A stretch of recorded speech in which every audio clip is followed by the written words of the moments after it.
नमस्कार दोस्तों, टीम आयाम के यूट्यूब क्लासेस पे आपका हार्दिक स्वागत है। इंडियन पॉलिटी में हम संसद पढ़ रहे हैं। संसद के दो सदन हमने देखे। पहले वाली क्लास में हमने देखा कि संसद के दो सदन होते हैं, लोकसभा और राज्यसभा। दो सदन हमने संसद के अब तक देखे हैं। एक का नाम है लोकसभा, एक का नाम है राज्यसभा। अब इनके मेंबर्स का कार्यकाल कितना होता है उस चीज़ को हम देख लेते हैं। अनुच्छेद नहीं करना, नोट्स में लिख रखा है, लेकिन आपको प्रेशर नहीं लेना। लिख लीजिए, अपनी कॉपी में मनाही नहीं है, लेकिन याद करते वक्त आपको इतना लोड लेकर के चलने की आवश्यकता नहीं है। जहाँ महत्वपूर्ण आएगा वहाँ मैं बता दूंगा कि इस वाले अनुच्छेद को याद कर लीजिए, ठीक है। तो संसद के सदस्यों का कार्यकाल, लोकसभा के सदस्यों का कार्यकाल कितना है? 5 वर्ष होता है, ठीक है। राष्ट्रपति इसे भंग कर सकता है, मतलब ये समाप्त हो सकती है। प्रत्येक 5 वर्ष बाद चुनाव होते हैं, तो 5 वर्ष क्या है? लोकसभा का कार्यकाल है। और लोकसभा के सदस्य का कार्यकाल भी आप कितना कहोगे? 5 साल कहोगे। दोनों ही सवालों में ध्यान रखना है। लोकसभा के लिए आए तो 5 साल याद करना है, ठीक है। राष्ट्रीय आपातकाल के दौरान इसे 1 वर्ष बढ़ाया जा सकता है। अगर देश में राष्ट्रीय आपातकाल लगा हो तो लोकसभा के कार्यकाल को 1 वर्ष के लिए बढ़ाया जा सकता है। ये बात हम साथ में नोट लगा करके याद करेंगे। बाकी सामान्य परिस्थितियों में लोकसभा का कार्यकाल कितना होता है? 5 वर्ष का होता है, ठीक है। अब बात कहता है राज्यसभा के बारे में। राज्यसभा का विघटन नहीं किया जा सकता, इसलिए ये स्थायी सदन है। तो आपसे कोई पूछे कि राज्यसभा का कार्यकाल कितना होता है, तो आप कहेंगे भाई साहब राज्यसभा का कोई कार्यकाल नहीं होता है। क्या है? स्थायी सदन है। राज्यसभा कैसा सदन है? स्थायी सदन है, इसका कोई कार्यकाल नहीं होता है। लेकिन मैं अगर आपसे कहूं कि राज्यसभा सदस्य का कार्यकाल कितना होता है, अगर मैं आपसे कहूं कि राज्यसभा सदस्य का कार्यकाल कितना होता है, तब आप कहेंगे 6 वर्ष। थोड़ा सा ध्यान रखिएगा, यही फिसलन है, यही गलती हो सकती है। राज्यसभा का कोई कार्यकाल नहीं। राज्यसभा परमानेंट सदन है, स्थायी सदन है, कभी विघटित नहीं होती, कभी भंग नहीं होती, तो कभी समाप्त नहीं होती। ये अमर सदन है, इसका कोई जीवन काल नहीं होता, ये चलती रहती है। लेकिन कहूँ कि जो व्यक्ति चुन करके गया भाई, उसकी तो कोई मियाद होती होगी, उसका तो कोई कार्यकाल होता होगा। हाँ, जो एमपी बन करके गया है, जो राज्यसभा सदस्य बन करके गया है, उसका कार्यकाल कितना होता है? 6 वर्ष होता है। क्लियर? चलो इसी के साथ में यह लिख लो। अब बताओ, लोकसभा सदस्य बनने की योग्यताएं और राज्यसभा सदस्य बनने की योग्यताएं, मतलब योग्यताओं पर हम बात करते हैं दोनों ही मेंबर्स के लिए। मतलब संसद का सदस्य बनने की योग्यताओं में देखते हैं, तो पहली योग्यता है भारत का नागरिक हो। अनुच्छेद 84 ये बात कहता है, भारत का नागरिक हो। आयु सीमा लोकसभा का सदस्य बनने के लिए तो 25 वर्ष कम से कम होनी चाहिए, कम से कम 25 वर्ष होनी चाहिए। राज्यसभा का सदस्य बनने की कम से कम कितनी होनी चाहिए? 30 वर्ष होनी चाहिए। सवाल पूछेगा राज्यसभा सदस्य बनने की न्यूनतम आयु 25 वर्ष निर्धारित है, ये गलत कथन हो जाएगा। 30 वर्ष राज्यसभा सदस्य बनने की न्यूनतम आयु है और लोकसभा सदस्य बनने की न्यूनतम आयु 25 वर्ष है। और क्या क्या बात हो सकती है? किसी भी राज्य की मतदाता सूची में उसका नाम, मतलब भारत का नागरिक किसी भी राज्य से लोकसभा का चुनाव लड़ सकता है। बात को समझिए, आप राजस्थान के मूल निवासी है, आप मध्य प्रदेश की किसी सीट से जाकर के चुनाव लड़ सकते हैं लोकसभा के लिए। ऐसा बहुत बार हुआ है। हमारे जो वर्तमान प्रधानमंत्री है नरेंद्र मोदी जी, ये गुजरात के निवासी है। मूल निवास तो इनका गुजरात का, इनके पास सर्टिफिकेट है, लेकिन लोकसभा के एमपी वाराणसी से लड़ते हैं, वाराणसी से चुनाव जीते हैं। इसका मतलब आप दूसरे राज्य में जाकर के चुनाव लड़ सकते हैं। तो किसी भी राज्य की मतदाता सूची में आपका नाम होना जरूरी है। ऐसा नहीं कि आप जिस राज्य से आते हैं उस राज्य की मतदाता सूची में नाम हो, यह आपको परेशान करेगा, इसलिए बता रहा हूँ। भारत के किसी भी क्षेत्र की मतदाता सूची में नाम हो, कहीं पर भी चुनाव लड़ सकता है। मोदी जी को दिमाग में रखिए। कंफ्यूज मत होइएगा, ठीक है। चलो, पहले राज्यसभा के लिए शर्त थी कि उसी राज्य की मतदाता सूची में उसका नाम होना चाहिए, लेकिन इस शर्त को 2003 में वाजपेयी सरकार के द्वारा हटा दिया। तो ये शर्त ना तो लोकसभा में है और ना ही राज्यसभा में है। भारत का नागरिक जिसका किसी क्षेत्र में किसी जगह उसका वोटिंग लिस्ट में कहीं पर भी नाम हो, बस वोटिंग लिस्ट में नाम होना चाहिए, वो क्या होगा, वो चुनाव लड़ने के योग्य हो जाएगा, फिर वो चाहे राज्यसभा का हो और फिर चाहे लोकसभा का हो, याद रखिएगा। क्लियर। तो मेंबर बनने की योग्यता समझ में आ गई। भारत का नागरिक होना चाहिए, लोकसभा के लिए 25 वर्ष, राज्यसभा के लिए 30 वर्ष की न्यूनतम आयु होनी चाहिए और उसका वोटर लिस्ट में नाम होना चाहिए। कहीं पर भी हो कोई दिक्कत नहीं है। सवाल ये गलत करवा सकता है, ये कहेगा कि जिस राज्य से या जहाँ से चुनाव लड़ रहा है वहाँ की वोटर आईडी में नाम होना चाहिए, कोई ज़रूरी नहीं है। मोदी जी को याद रखिए, मोदी जी आते गुजरात से हैं लेकिन चुनाव कहाँ से लड़ते हैं, वाराणसी से लड़ते हैं, ठीक है। राहुल गांधी रहते दिल्ली में है लेकिन चुनाव पहले अमेठी लड़ते थे, इस बार केरल जाके लड़े हैं वायनाड से। ऐसे ही सोनिया गांधी है, दिल्ली में रहते हैं लेकिन चुनाव लड़ते हैं रायबरेली से। तो बहुत सारे नेता आपको एग्जाम्पल के तौर पर मिल जाएंगे, तो ध्यान रखना, गलत मत करना। संसद के सत्र, संसद के सत्र, राष्ट्रपति सत्र बुलाता है तथा सत्र का अवसान करता है। दोनों ही सदनों के लिए राष्ट्रपति ही याद करना। राष्ट्र सत्र का मतलब क्या होता है, क्लास, मतलब ऐसी देसी भाषा में समझो तो क्लास या मीटिंग या अधिवेशन कर लो, ठीक है। सही शब्द कौन सा है, सत्र है। संसद के सत्र कौन बुलाता है, राष्ट्रपति, ऑफिशियली राष्ट्रपति। अवसान का मतलब समाप्त करना, छुट्टी करना। तो बुलाने का काम भी कौन करता है, राष्ट्रपति करता है। अवसान करने का काम भी कौन करता है, राष्ट्रपति करता है। 2 सत्र के बीच 6 माह का अंतराल नहीं होना, मतलब मैक्सिमम 6 माह का ही उसमें अंतराल रह सकता है, 6 माह से ऊपर वो नहीं जा सकता। तो हमारे संसद में कितने सत्र बुलाए जाते हैं, 3 सत्र बुलाए जाते हैं।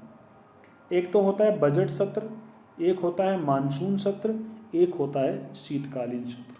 हमारे संसद के 3 सत्र होते हैं, तीनों सत्रों के नाम याद रख सकते हैं, बजट सत्र, मानसून सत्र और शीतकालीन सत्र। मतलब 3 बार हमारी संसद की क्लासें चलती है, 3 टाइम हमारी क्लासें चलती है, 3 सेमेस्टर आप कह सकते हैं साल में। क्लियर बात। चलिए, विशेष अधिवेशन भी बुलाया जा सकता है, कोई मना ही नहीं है। कभी अगर मान लो छुट्टियां चल रही है और बहुत विशेष कोई आवश्यकता पड़ गई, तब भी आप इसका विशेष सत्र बुला सकते हैं, सारे मेंबर आ जाएंगे जिसका आना होगा, ठीक है।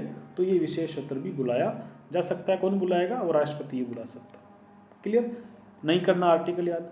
राष्ट्रपति संसद को संदेश भेज सकता है तथा अभिभाषण कर सकता है। अभिभाषण मतलब राष्ट्रपति अपना भाषण देता है संसद में, तो राष्ट्रपति संसद में अपना भाषण दे सकता है, कोई विशेष बात नहीं है, ठीक है। राष्ट्रपति को विशेष अभिभाषण का अधिकार, राष्ट्रपति संसद के दोनों सदनों को एक साथ बुलाकर अभिभाषण कर सकता है। राष्ट्रपति संसद के दोनों सदनों को एक साथ बुला करके अभिभाषण, अपनी बात, अभिभाषण मतलब भाषण देना ही है, अपनी बात कह सकता है दोनों सदनों को एक साथ बुलाकर। ये राष्ट्रपति का अधिकार है। कोई ज़्यादा विशेष आपको परेशान करने वाला सवाल यहाँ से नहीं बनेगा, ठीक है। यहाँ से ध्यान रखिएगा, राष्ट्रपति लोकसभा के आम चुनावों के बाद प्रथम सत्र व प्रत्येक वर्ष के प्रथम सत्र में अभिभाषण मतलब जो देता है उसको विशेष अभिभाषण कहते हैं।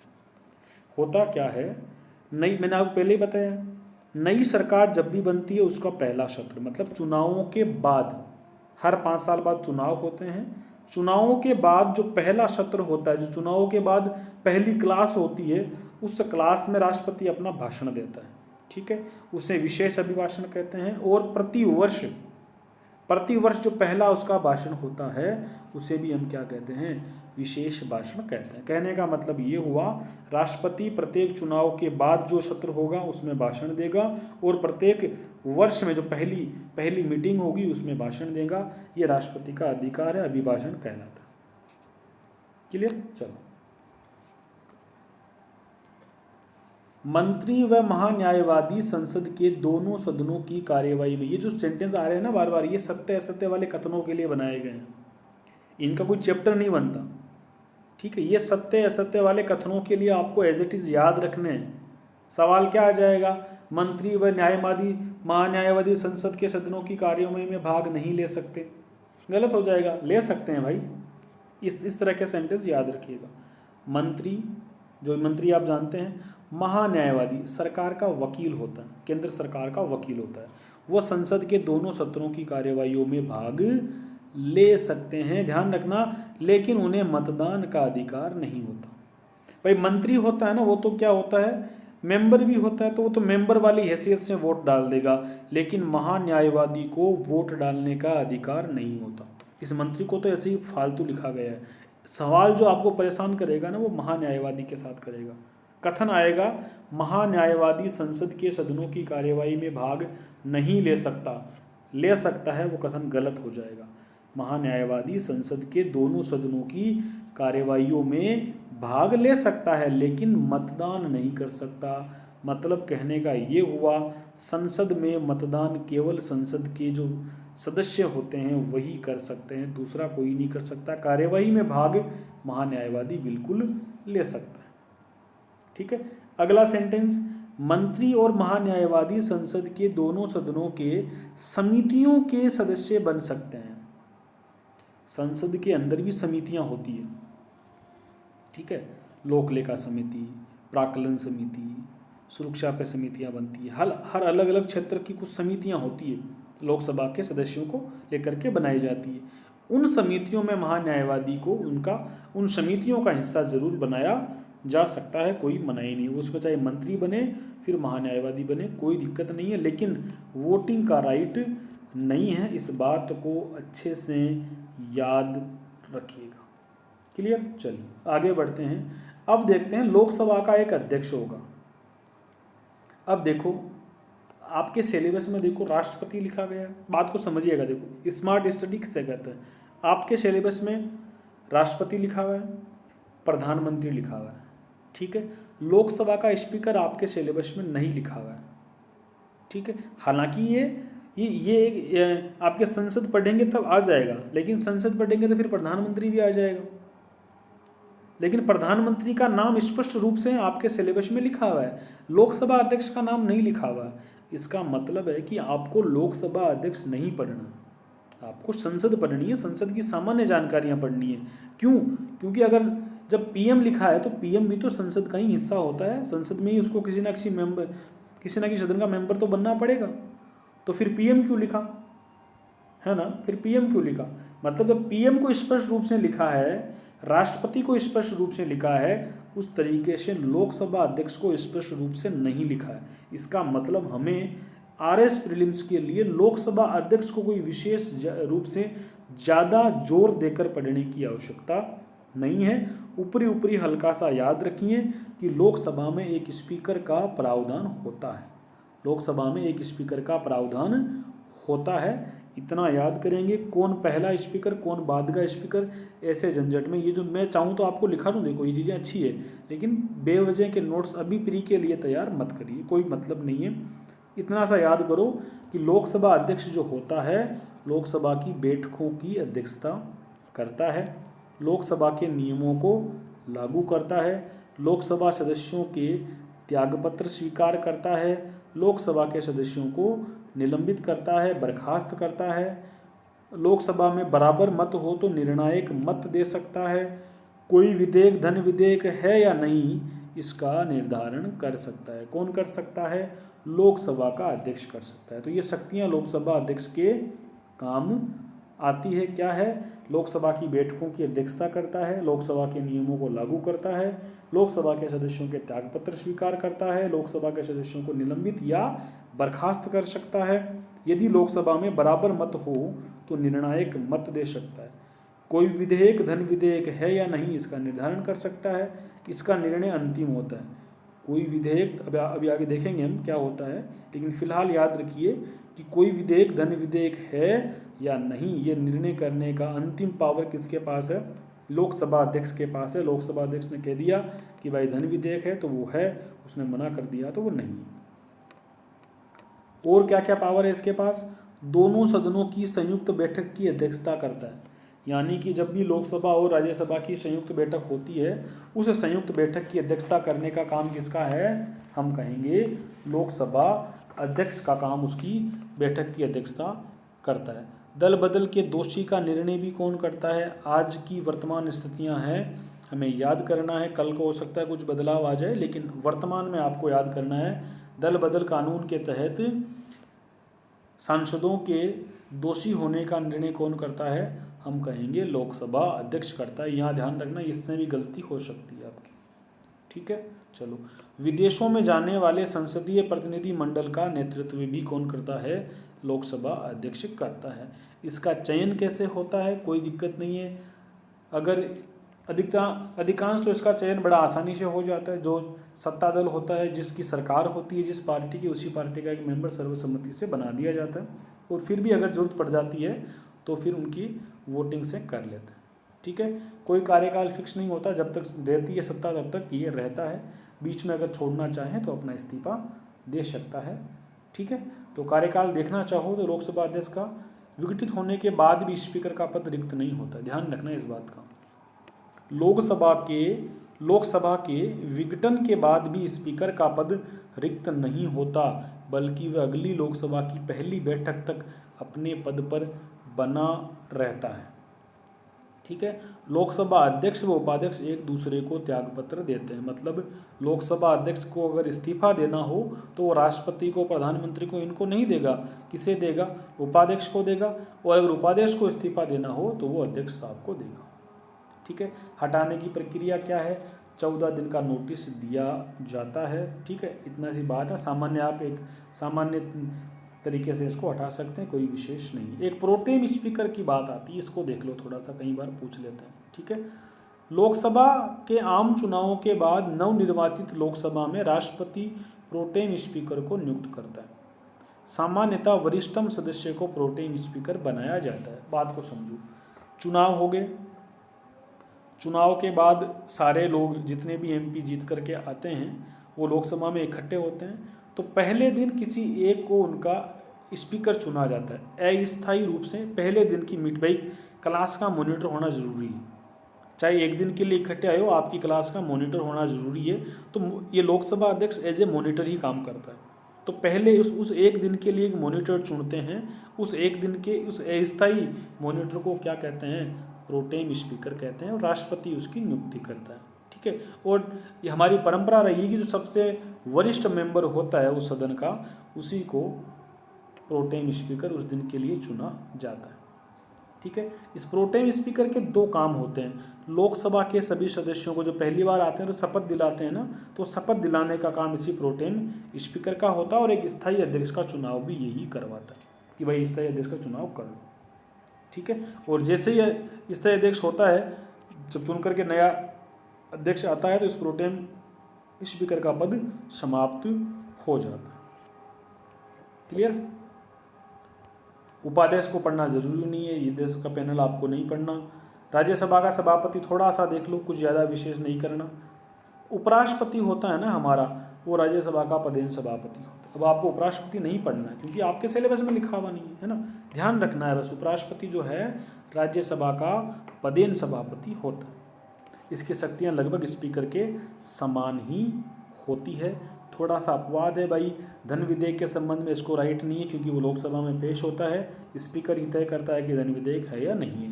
संयुक्त बैठक की अध्यक्षता स्पीकर करता है, लोकसभा वाला, तो इधर स्कोप नहीं है। और संसदीय प्रतिनिधि मंडल जहाँ कहीं जाएगा तो लोकसभा अध्यक्ष उसकी अध्यक्षता करेगा। उपसभापति के बारे में कोई बात नहीं है, इसका भी चुनाव होता है। ठीक है, ये जब अगर मान लो सभापति नहीं है तो उसकी बैठक की अध्यक्षता ये करता है। कुछ विशेष नहीं है, पैनल वगैरह नहीं पढ़ने आपको क्योंकि सिलेबस में स्पष्ट तौर से कुछ खास लिखा हुआ नहीं है। थोड़ा कंपैरिजन करना चाहो तो कर सकते हो। राज्यसभा, लोकसभा।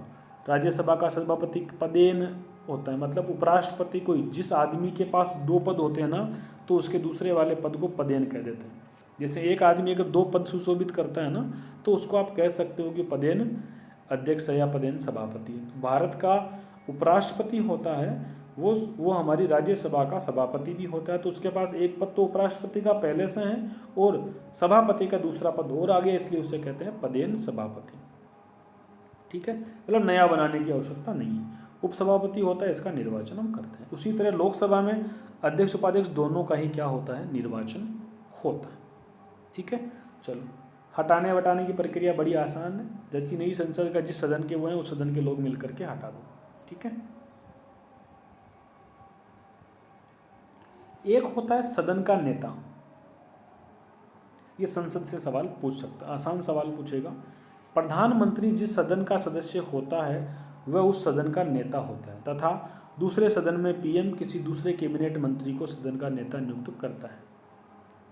याद रखिएगा, सदन का नेता प्रधानमंत्री होता है ना, प्रधानमंत्री जिस सदन का सदस्य होता है वह उस सदन का नेता होता है।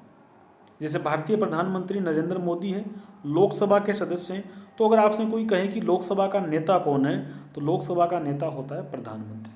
ठीक है, यानी प्रधानमंत्री पीएम जिस सदन का होगा, जैसे हमारे मनमोहन सिंह जी थे, तो मनमोहन सिंह जी राज्यसभा से आते थे।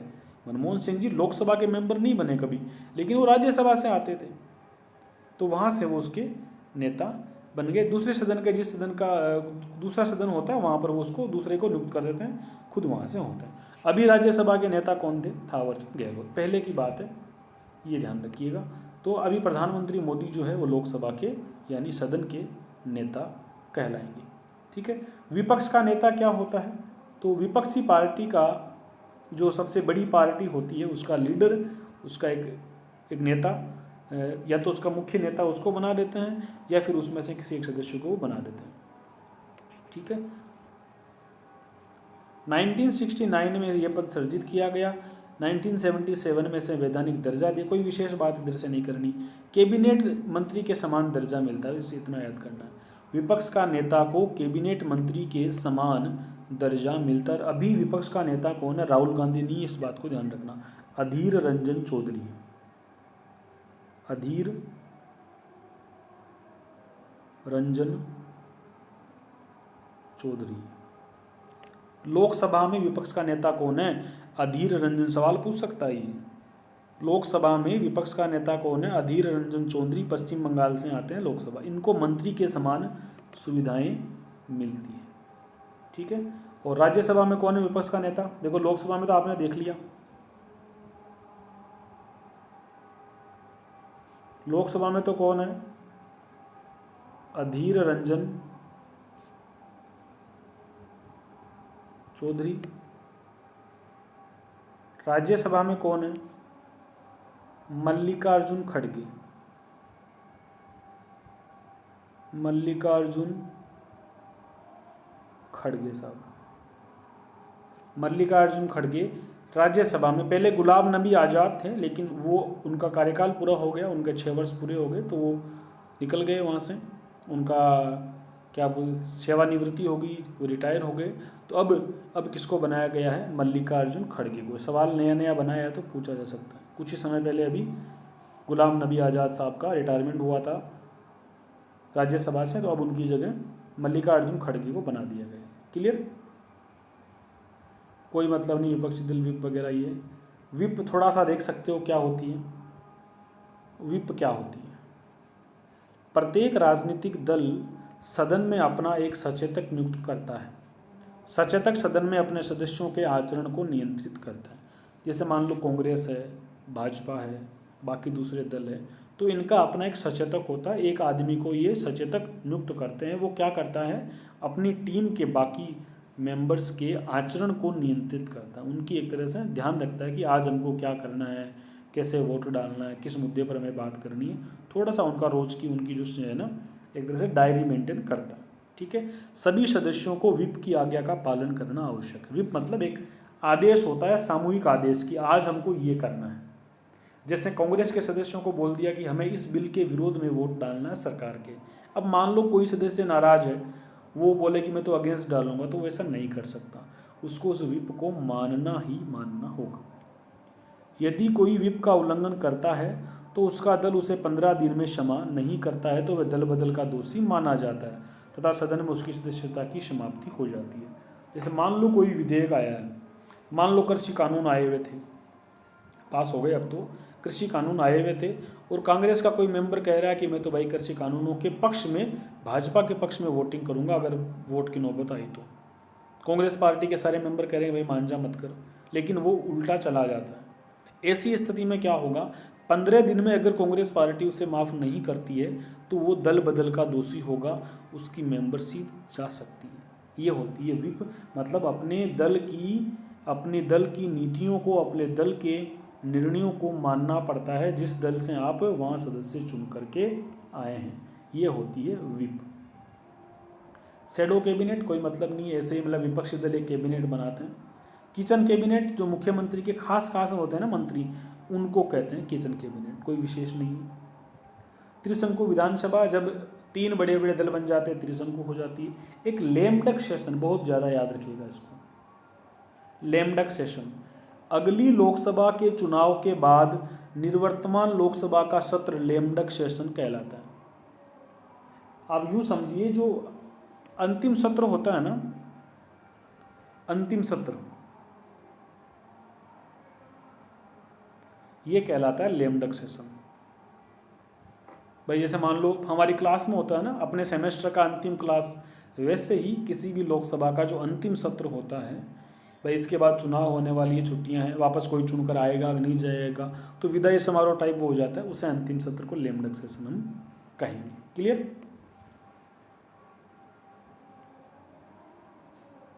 गण पूर्ति याद रखिएगा, गण पूर्ति कैसे करेंगे। संविधान में 10% का प्रावधान है, जबकि लोकसभा राज्यसभा के नियमानुसार 1/3 सदस्य होने चाहिए। 1/10 याद करो, संविधान के अनुसार कितने सदस्य होने चाहिए गण पूर्ति के लिए? 1/10 सदस्य होने चाहिए, इसको याद रखो आप। गण पूर्ति का मतलब 1/10 होना चाहिए। सारी बातें कई बार नोट्स में भी पूरी अच्छी तरह नहीं लिखी होती है, आप 1/10 याद रखिए कि ये क्या है, ये गण पूर्ति के लिए होता है। ठीक है।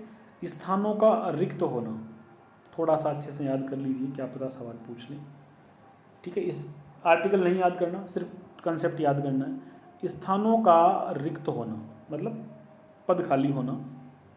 यदि कोई व्यक्ति लोकसभा व राज्यसभा दोनों के लिए निर्वाचित होता है तो 10 दिन के भीतर उसे एक स्थान रिक्त करना होगा, अन्यथा उसकी राज्यसभा की सीट रिक्त हो जाएगी। यदि कोई सदस्य दोनों का एक साथ मेंबर बन जाता है तो उसे 10 दिन के भीतर, ऐसा बहुत कम चांस है, अपवाद स्वरूप दोनों चुनाव एक साथ होंगे, ऐसा बहुत कम चांस है, लेकिन फिर भी मान लो उन्होंने एज्यूम करके बनाया गया सेंटेंस है, कोई व्यक्ति दोनों का मेंबर बन जाता है तो 10 दिन के भीतर उसे एक स्थान छोड़ना होगा, और वो अगर ध्यान नहीं देता है तो वो राज्यसभा की सीट उसकी रिक्त हो जाएगी, उसे केवल लोकसभा का मेंबर माना जाएगा।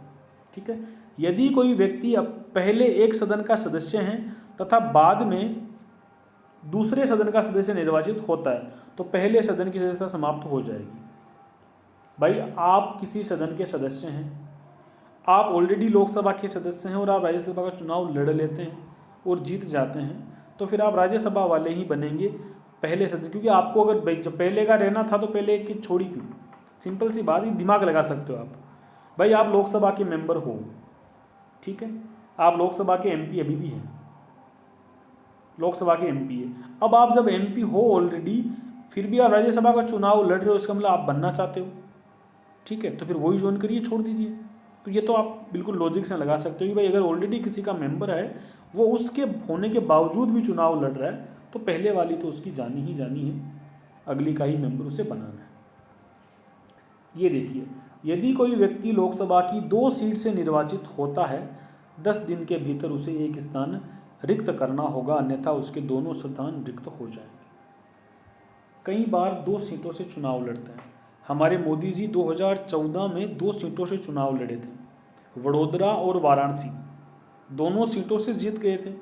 रखनी आपको एक ही सीट, तो अगर 2 सीटों से जीत जाते हैं ना, तो 10 दिन के भीतर आपको बताना होता है कि भाई मैं इस सीट पर तो रहूँगा, इसको छोड़ूंगा। अगर आप ऐसा नहीं करते हैं तब आपकी दोनों सीटें चली जाएगी, लेकिन 10 दिन के भीतर बता देते हैं, तो ध्यान रखना 10 दिन के भीतर बताना है। कभी आप बनो तो ध्यान रखना 10 दिन के भीतर आपको बताना है।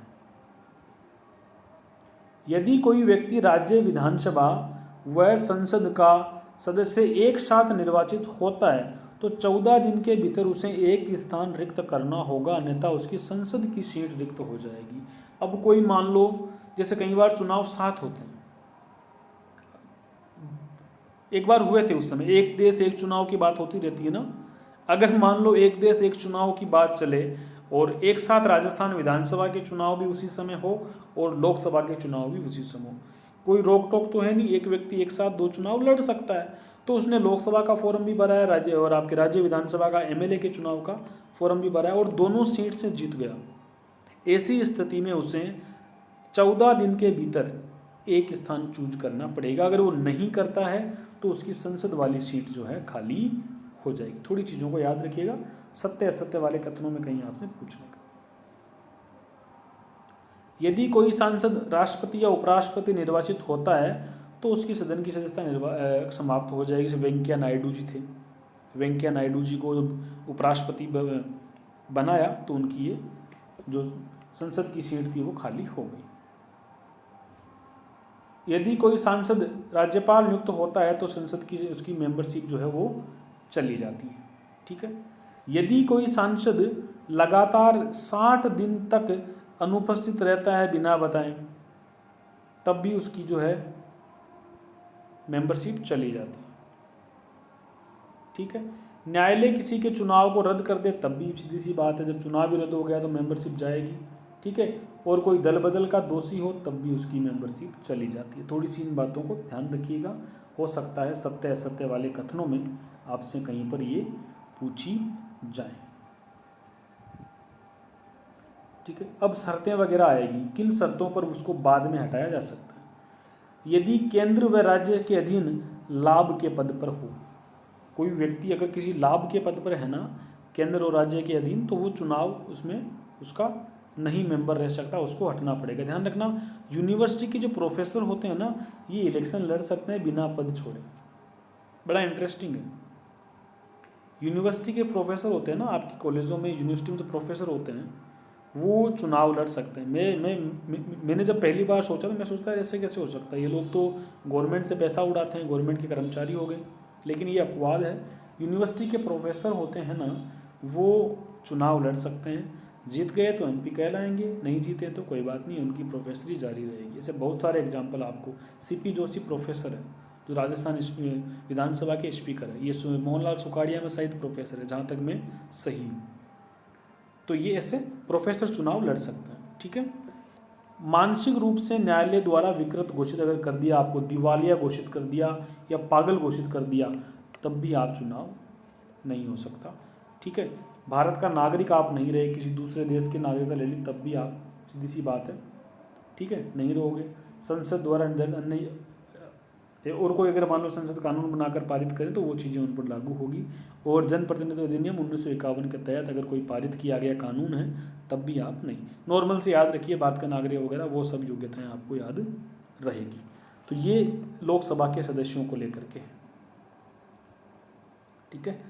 चलो, इससे भी आपको नहीं देखना कुछ खास। इन सांसदों की अयोग्यता का निर्धारण कौन करता है?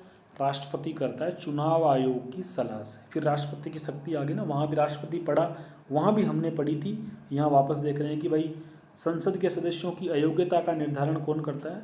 राष्ट्रपति करता है। ठीक है। अब इनके कुछ विशेषाधिकार है, इनको ध्यान रखिए।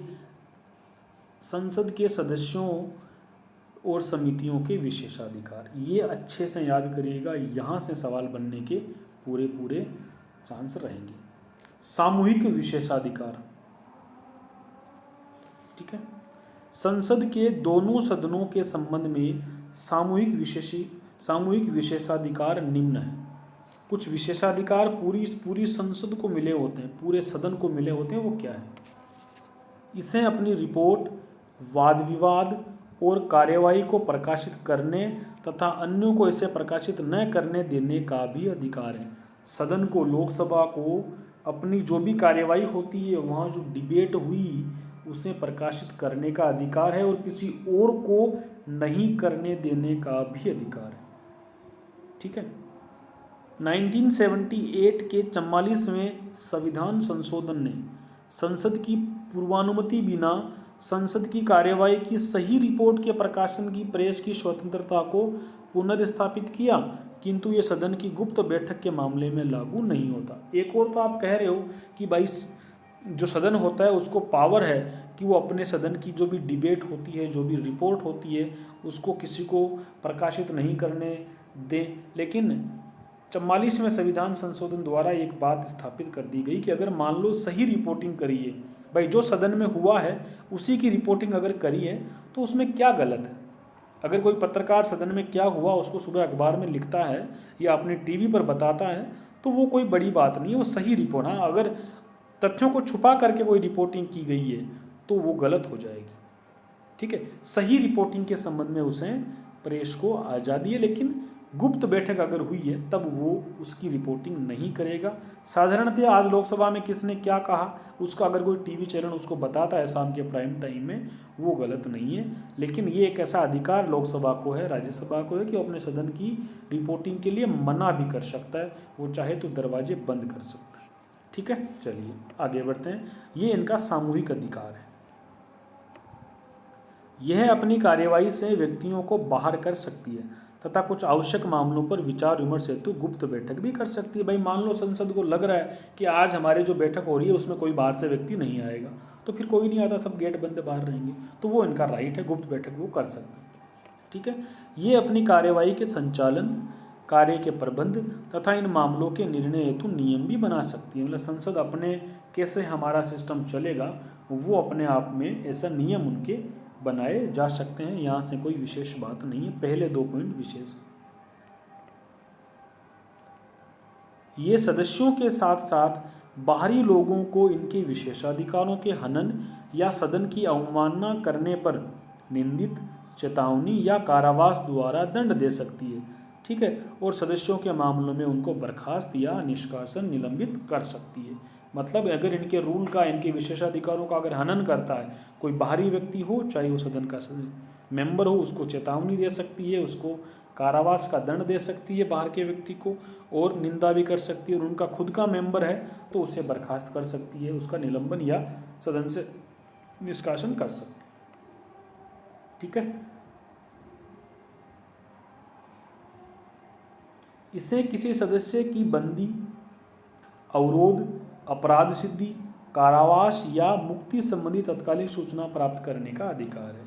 अगर कोई एमएलए संसद के सत्र के लिए जा रहा हो तो उसे गिरफ्तार करके उसको बंदी नहीं बनाया जाएगा, उसको अवरोध, उसको नहीं रोका जाएगा, इस बात का याद रखिए।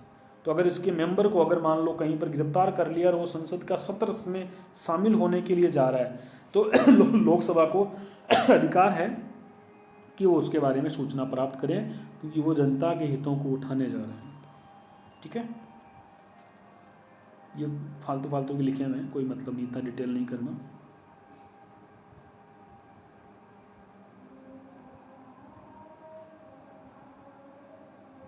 चलो अब व्यक्तिगत विशेषाधिकार देखिए। व्यक्तिगत विशेषाधिकार निम्नलिखित हैं। उन्हें संसद की कार्यवाही के दौरान, कार्यवाही चलने से 40 दिन पूर्व तथा बंद होने के 40 दिन बाद तक बंदी नहीं बनाया जा सकता। ये अधिकार केवल नागरिक मुकदमों में उपलब्ध है, आपराधिक तथा प्रतिबंधात्मक निषेध मामलों में नहीं। समझिए बात को, यानी कि अगर कोई एमएलए है, कोई एमपी है, मतलब अभी तो एमपी की बात कर रहे हैं ना हम, तो कोई सांसद है उसको जब सत्र चल रहा हो उस समय गिरफ्तार नहीं करोगे, नॉर्मल साधारण मामलों में। ठीक है, ये ईडी की कार्यवाही होती है ना, इनमें आप इनको गिरफ्तार नहीं करोगे। कार्यवाही चलने के 40 दिन पूर्व, संसद सत्र शुरू होने के 40 दिन पूर्व और 40 दिन बाद तक, इतनी बड़ी आज़ादी है गिरफ्तारी से। लेकिन ध्यान रखना, ये सुरक्षा, ये अधिकार केवल नागरिक मुकदमों में उपलब्ध है। अगर आपने कोई बहुत बड़ा अपराध कर दिया है, ठीक है, और कोई प्रतिबंधात्मक निषेध वाले मामलों में, निरोधक कानून वाले मामलों में अगर आपने किया है, मतलब कोई बड़ा अपराध कर दिया है यूँ समझिए, तब गिरफ्तार किया जा सकता है। छोटे छोटे मामलों में इनको, कि आम नागरिक को जहाँ कई बार गिरफ्तार कर लेते हैं छोटे छोटे आपसी झगड़ों में, उनमें नहीं करना है। इन्हें संसद में भाषण देने की स्वतंत्रता है। कोई सदस्य संसद या इसकी समिति में दिए गए वक्तव्य या मत के लिए किसी भी न्यायालय की किसी भी कार्यवाही के लिए जिम्मेदार नहीं है। यानी कि सभी सदस्य जो होते हैं, जो सभी एमपी होते हैं, इनको संसद में अपनी बात कहने का अधिकार है, कैसे भी कहें कोई दिक्कत नहीं। नैतिकता का थोड़ा ध्यान रखना होता है, लेकिन इसको अपनी कही गई किसी भी बात के लिए किसी भी न्यायालय में जिम्मेदार नहीं ठहराया जाएगा। इनकी बात को कोई सबूत के तौर पर इस्तेमाल किसी कोर्ट में नहीं करेगा। ये स्वतंत्रता, संविधान के प्रावधान तथा संसद की कार्यवाही के नियम एवं स्थायी आदेश के संचालन से संबंधित है। इस बात को याद रखिए, ठीक है। वे न्याय निर्णय सेवा से मुक्त है। वे संसद के सत्र में किसी न्यायालय में लंबित मुकदमे में प्रमाण प्रस्तुत करने या उपस्थित होने के लिए मना कर सकते हैं, ठीक है। ये संसद के सत्र में होते हैं ना, वो किसी मुकदमे में प्रमाण प्रस्तुत करने वगैरह की ये इसमें मना कर सकते हैं, तो बहुत बड़ी छूट इनको मिली हुई है। न्याय निर्णय सेवा से ये मुक्त किए गए हैं। क्लियर, आगे बढ़ते हैं। वेतन भत्ते आपको करने की आवश्यकता नहीं है। अब ये विधेयक की प्रक्रिया है, तो यहाँ तक हमने संसद के सदस्यों के बारे में पढ़ लिया। अगले लेक्चर में हम थोड़ी विधेयक की प्रक्रिया वगैरह इनको देखेंगे। ज़्यादा आपके इस जो आपका सिलेबस है उसके हिसाब से महत्वपूर्ण यहीं तक है। यहीं तक आपको संसद को अच्छे से पढ़ना है, लेकिन थोड़ी कानून कैसे बनता है इसकी कार्यवाही भी हल्की सी आपको समझ में आनी चाहिए। डिटेल नहीं करना, लेकिन ऊपरी ऊपरी तौर पर जरूर पढ़ना है, ठीक है। तो हमने आज की क्लास में संसद के सदस्यों के संबंध में बात करी, इनके कुछ विशेषाधिकार देखें, इनकी योग्यताएं देखी, कितना इनका कार्यकाल वगैरह होती है, इनकी क्या योग्यताएं होती है, वो हमने थोड़ा सा संसद के लोकसभा राज्यसभा दोनों के ही सदस्यों के बारे में देखा। क्लियर, इस क्लास में इतना ही करते हैं, अगली क्लास में आगे पढ़ेंगे।